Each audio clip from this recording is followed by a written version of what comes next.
আজকে আমি বানাবো ভিটামিন সি সাবান।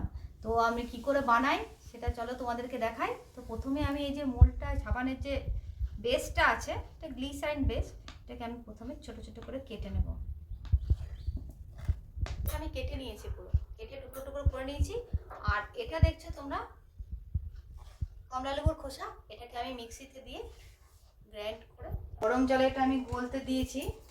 সাবানটা এখনই গলে যাবে। ডাইরেক্ট তোমরা দেবে না, জল বসিয়ে তারপর এটা একটা বাটির মধ্যে দিয়ে এটা হোক, গলুক ততক্ষণ। এই দেখো বন্ধুরা, আমি এই কমলা লেবুর খোসাটাকে পুরো পিষে না নিয়ে এসছি। জুসটার মধ্যে আমি এই যে কেশর দেখো দিয়ে কিছুক্ষণ আমি এটাকে কী করবো বলতো, ভিজিয়ে রাখবো।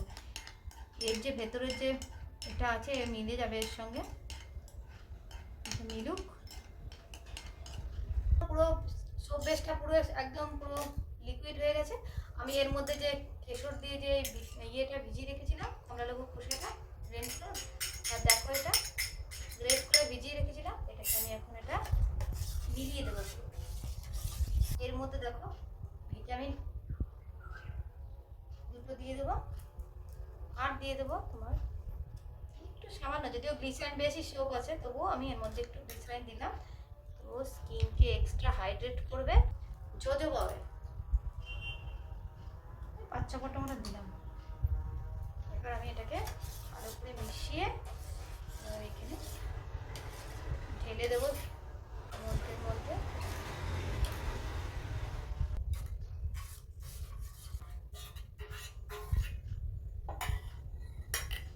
আচ্ছা তোমরা যে দেখছো এই যে জিনিসটা, যেটা তোমরা ফেলে দাও, এই কমলা লেবু খোসাটা ফেলবেন, এর মধ্যে 1 চামচ টক দই আর চালের গুঁড়ো আর সামান্য হানি দিয়ে মুখে মেখে দেখবে, তাহলে স্কিন পরিষ্কার হয়ে যাবে আর এটা ন্যাচারাল স্ক্রাবার। এই দেখো বন্ধুরা, তো আমার সাবান পুরো রেডি। এই দেখো এর মধ্যে আমি কোনো কালার কিন্তু অ্যাড করিনি, তোমরা দেখেছো যেটা, তো যেমনি অরেঞ্জে আমার ছিল সেরকমই কালার করেছি। দেখো তোমরা ঘরে যদি সাবান তোমরা ধরো এরকম বানাও, ব্যবহার করো, স্কিন এমনিই ভালো থাকবে। দেখো আমার ভিডিও ভালো লাগলে আমাকে সাবস্ক্রাইব, লাইক, কমেন্ট করে জানিও কেমন লাগছে আমার ভিডিও তোমাদের। ভালো থাকো সবাই।